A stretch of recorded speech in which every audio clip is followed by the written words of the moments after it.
A very good Wednesday morning to you, and I hope I find you very well today. Sorry about not being around the last few days. I did put a quick post up yesterday in text explaining why. So I kind of hope you've missed me. If not, what have you been doing that's been so interesting? Anyway, this video is something I've kind of held off from doing for a while because other people have been making videos about this and talking about what their opinions are on what the outcome is going to be regarding this. So what we're talking about today is the stemming the flow of ETA movements and parts to the outside market. Whether it be independent or boutique brand watchmakers and also watch repairers out there in the general community, such as the guy I use in my local area. So let's kind of get the first obvious thing out of the way, which is this stemming of the flow should be a very, very good thing for the ETA haters out there. Now, we know there's quite a lot of ETA haters out there because I come across them in my very, very limited visits to forums and comments that I get on certain videos. Certainly when I mention that, you know, things like the ETA 7750 or the Valjoux 7750 is one of my favourite movements. And as I always say in my videos, I never really understood why there is such hatred for ETA, because if you go back far enough, every watchmaker, every movement has its genesis in ETA. So now we've kind of got that out of the way. What does it mean? Well, kind of what it means is what a lot of people are worried about, which is there are many, many watches out there with actual ETA or ETA-based movements that will go wrong or will need a service.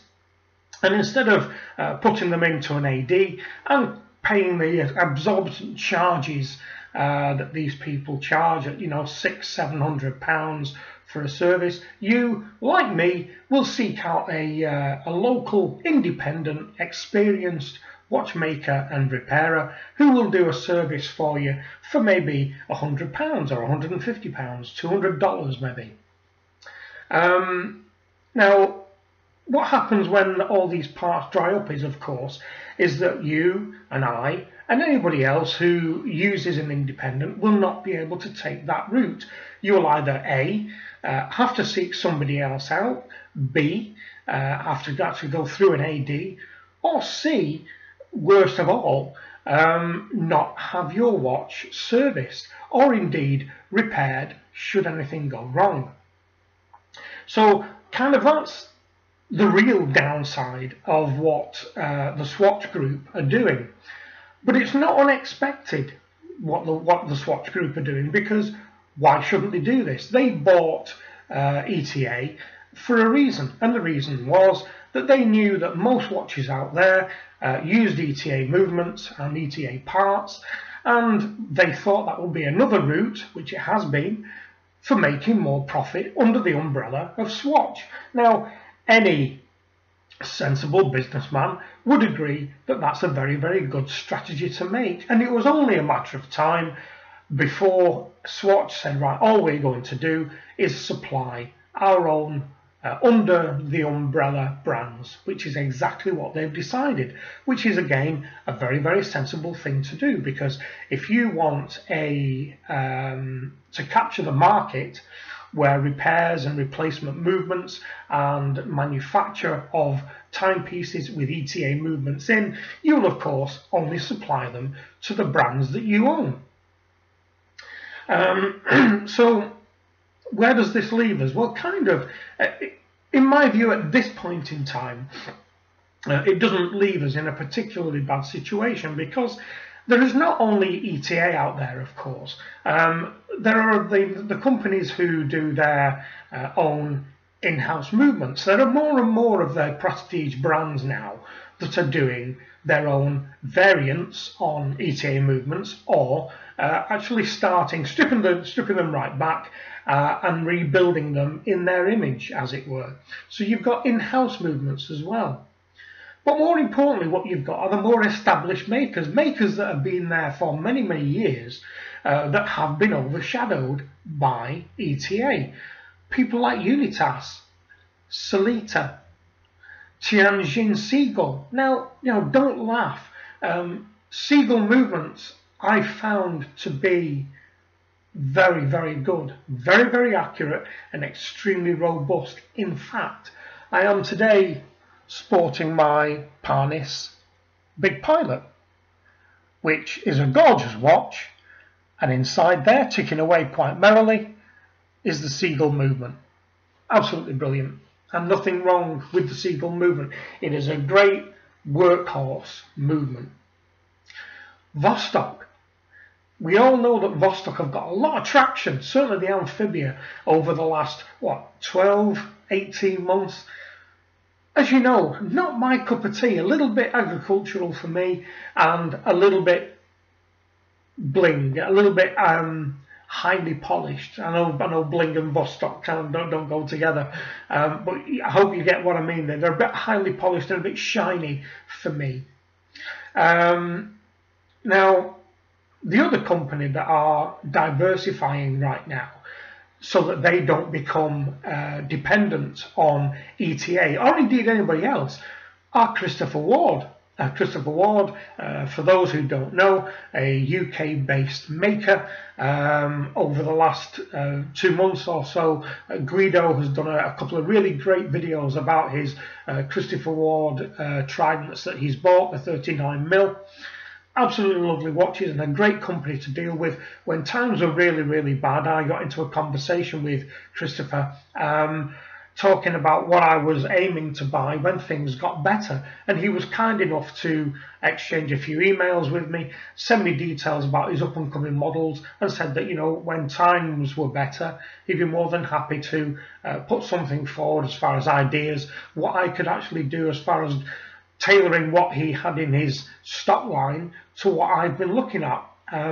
And the Christopher Ward is the subject of an up-and-coming video that I'll be making in the next few days.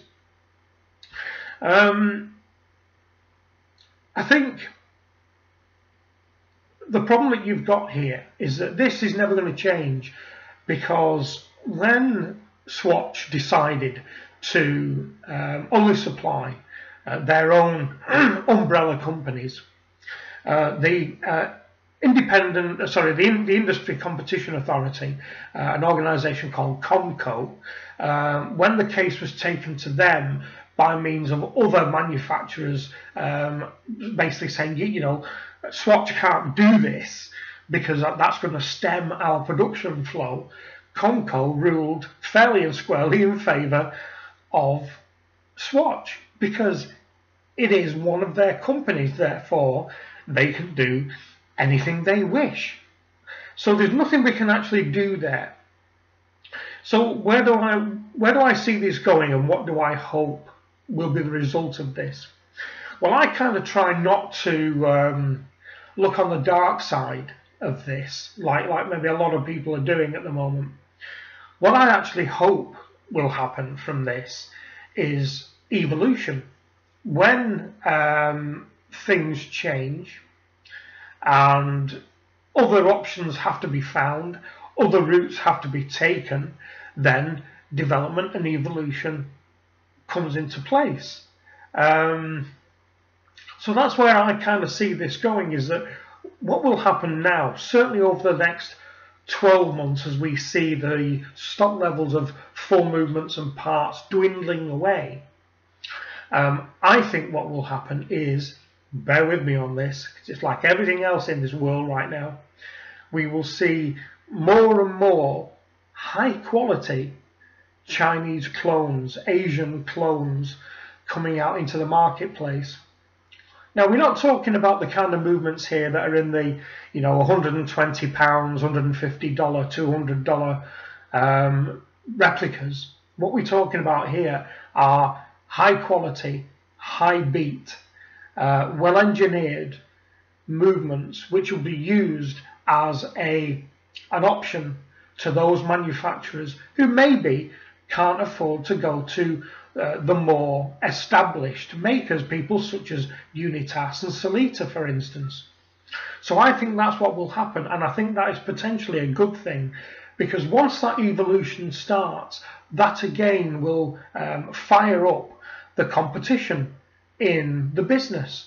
More and more people will see that they're seeing these movements coming in from the Far East. These movements tend to be very high quality, well engineered, good looking machined movements. So if they're going to be fitted to any watches that have an exhibition case back, for instance, they will look good. They will have a high beat rate, they'll be very accurate. They may well even encompass something like the calibration mechanism, as in the Bulova that I made a video about a few months ago now. And I think what will happen is that will push the more established makers such as Unitas and Selita and even Siegel and Vostok to make better, stronger, more BPH movements than they are doing right now. So my view on the stemming of the flow of ETA movements is potentially a very, very good thing. And I hope that this evolution, that this push that the Swatch Group have caused will allow us, the watch buying public, to have a far greater range of excellent quality, good value for money movements coming from the Far East, which will then push the established makers, as mentioned, Unitas and Selita, to bring out more better quality, better value movements. And of course, the beauty of that is that you will also get not so much pressure on the little guys, the local independent watch repairers and watchmakers, because they'll be able to access parts and full movements from alternative sources. Now, I know what you're thinking at this point. You're thinking, oh, well, Stuart, that's all very well and good, but if these watchmakers start using Asian parts to repair an ETA movement, you're going to have a preponderance of Frankenstein watches. Yes, you are. Yes, you are. But what is your option? If you're in a position where you cannot afford AD main supplier service costs, and you do as I do and go to a local guy, what option do you have? And is it not better in the long term to keep a watch running and repaired and maintained, a watch that you love and perhaps cherish, at a cost that you can afford? Now, I know there'll be a number of you out there saying, well, no, I don't really want to do that, and why would you have a particular watch and then want Frankenstein parts put in there, which just dilutes what your watch is? Well, what you can do, if you ever flip the watch, of course, you can keep the parts and ask your repairer to put them back in and make it clear that the watch is losing a lot or doesn't actually run at all at the current time and is only fit for repair or replacement, for instance. So, if you're anything like me, I don't buy a watch with the view of selling it, ever. Life will have to go so bad for me to actually think about selling anything that I had to pull me out of the hole. I only buy what I can afford, and I never think about ever selling it. I don't buy to flip. I window shop, I actual shop, I try them on, I make sure it looks right and feels right, and only then, and then only, when I'm happy, I will buy the thing, and that then will stay in my collection for as long as I'm around, and then when it passes on to the next custodian of the timepiece. So, to sum this all up, the stem of the flow of the ETA movements, I can understand why people will be a little bit worried about this. Is it something that was inevitable? Yes, in my view, absolutely. Is it something that's going to cause problems for your local watchmaker? Yes, absolutely. You're not going to be able to undercut AD service costs because they're not going to have the parts. Is there going to be an option? Hopefully. I mean, if the other manufacturers step in and do equivalent movements like from Unitas and Salita and Seagull and so on and so forth, if you have a particular movement and you're quite happy to have that movement taken out, you keep the old movement and have another movement put in the watch to keep that watch moving, then that's brilliant as well. And also, of course, if the Far Eastern manufacturers do as I anticipate them doing, we're going to see lots and lots of Far Eastern good quality high beat rate movements which will come in and fill that void for us, for all perhaps the smaller manufacturers and the boutique brands to make their own watches, which will still be of the quality that they wanted their brand to be. So that's it. I hope I put a slightly different slant on this, and I hope that I've put a slightly more enthusiastic, more bright outlook on this than quite a lot of the videos that are out there.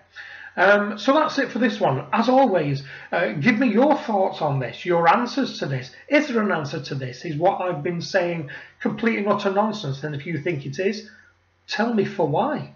So that's it. So questions, queries, suggestions, answers to this, down below.